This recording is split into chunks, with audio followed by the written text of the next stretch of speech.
Hello everyone, welcome back to Internet Training Products, the Freelance Method. Today's day 4. We are finally coming down the home stretch. Hang with us. I hope the excitement is building. I hope as you're doing the activities and you're watching the training videos that you're applying them, and that already that you're seeing some results of having a good positive feeling that your first position is just around the corner. I'm excited, so let's go ahead and jump right in. Today we're going to talk about actually doing the job, getting the job and doing the job actually. Up until this point we've been talking about the preparation for it, the marketing, the profile, and all the other things that build up to lead to getting the job. Today we're going to talk about landing the job and then what to do when you're hired. Now in terms of landing the job, after you've done your profile and done the applying, the last thing left is to be invited to interview. How do you set yourself up to do as good as possible? It starts with research, then you actually have to execute and do well on the interview, and then also you'll need some tools. Specifically with online marketplaces, you'll need that, which is because it's different than obviously a face-to-face interview. Also, after that, we'll go into you're hired, now what? Now, in other words, you've won the job. Wow, what do you do now? How do you begin?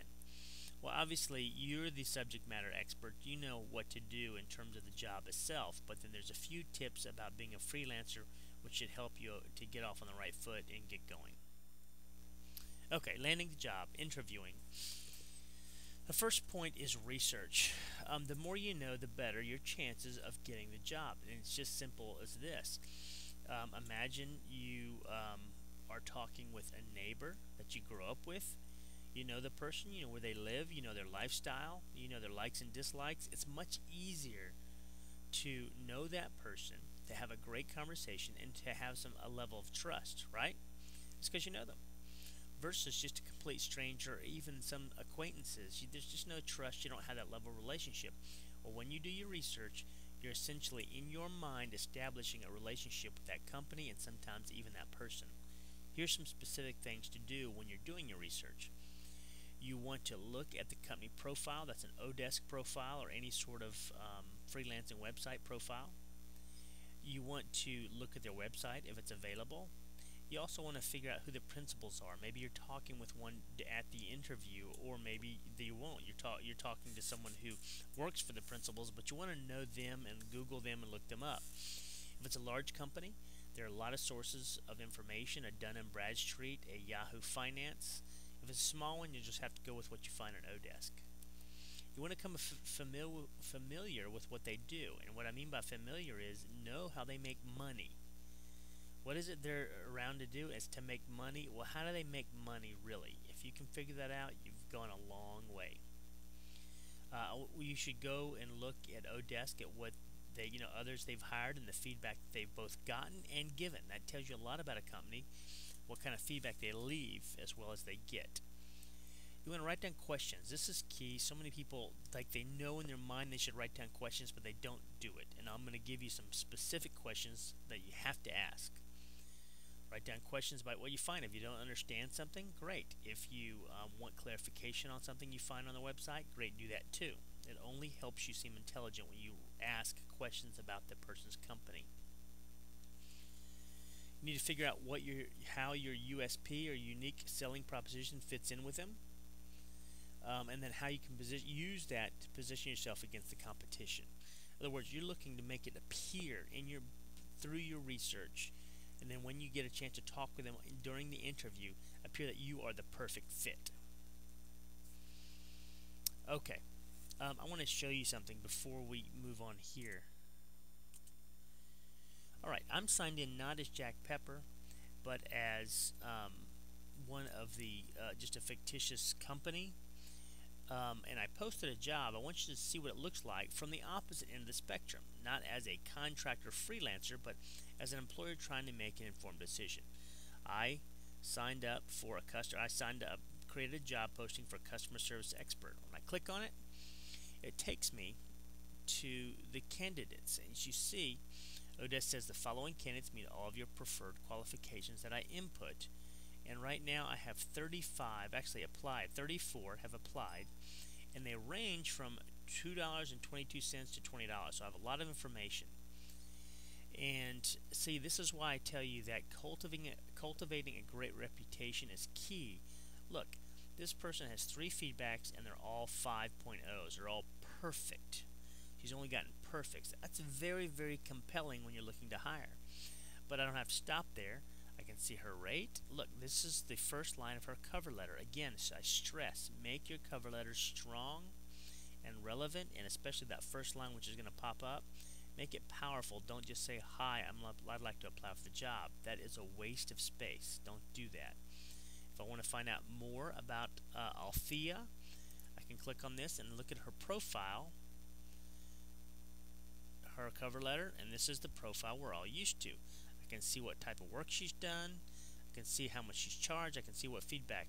It's very, very obvious. So for you, the same is true. That's why it's so critical to fill out your profile. And from there, I can choose to hire, interview, or reject. If I click interview, look what happens. A little pop-up box comes up, and it's the person's name, and it's for the posting, and I can send a message which would go along the lines of, Althea, thank you very much for your interest in the position. I would like to talk to you further about the position and about expectations. Are you available to interview tomorrow at blank via instant message, or in 2 days' time via a Skype phone call? Those are 2 different tools we'll talk about in a minute. And so that's how the interview would be set up. It's not a face-to-face. You're using electronic tools to do so. All right? So let's go back to the PowerPoint. So that's what it looks like from the employer's side. Now, when it comes to landing the job and interviewing, the interviewing is really your last hurdle. If it's your last hurdle, you better jump high. You better do your best because it's critical to start landing those positions. Here's a few key tips for interviewing. If you've done your homework and you have the skills, be confident. When it comes to talking to someone about your position, confidence is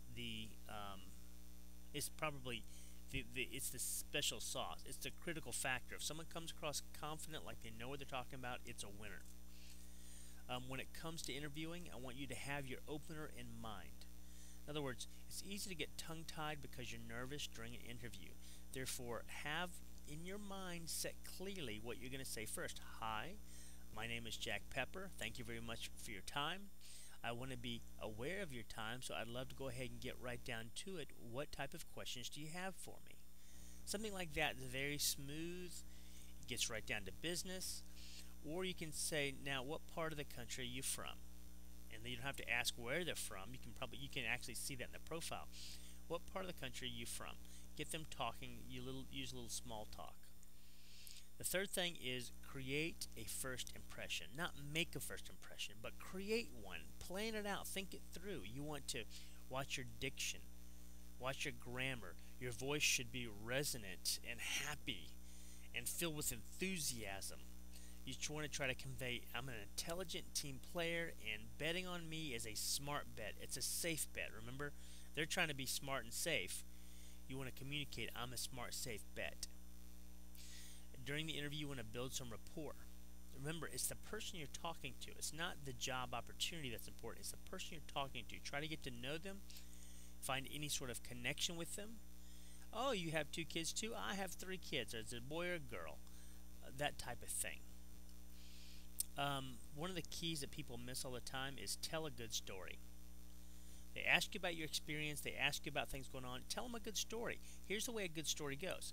Oh, well, yeah, I did do that type of job. Here was the challenge in the job. Tell them in a good story, there's always a challenge. There's a hero. Who's the hero? You're the hero in your story. Make it a great hero.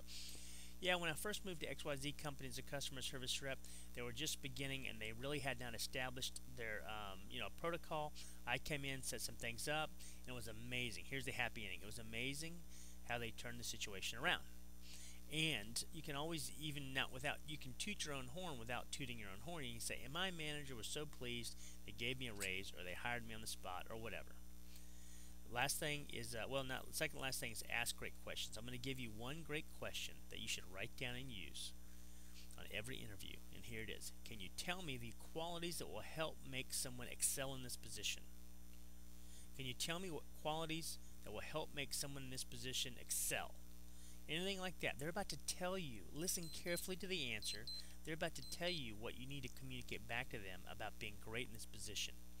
And then finally, follow up. If you do great follow up, then it's an opportunity to talk to them one more time. We're going to stop right here. We'll be back in a moment.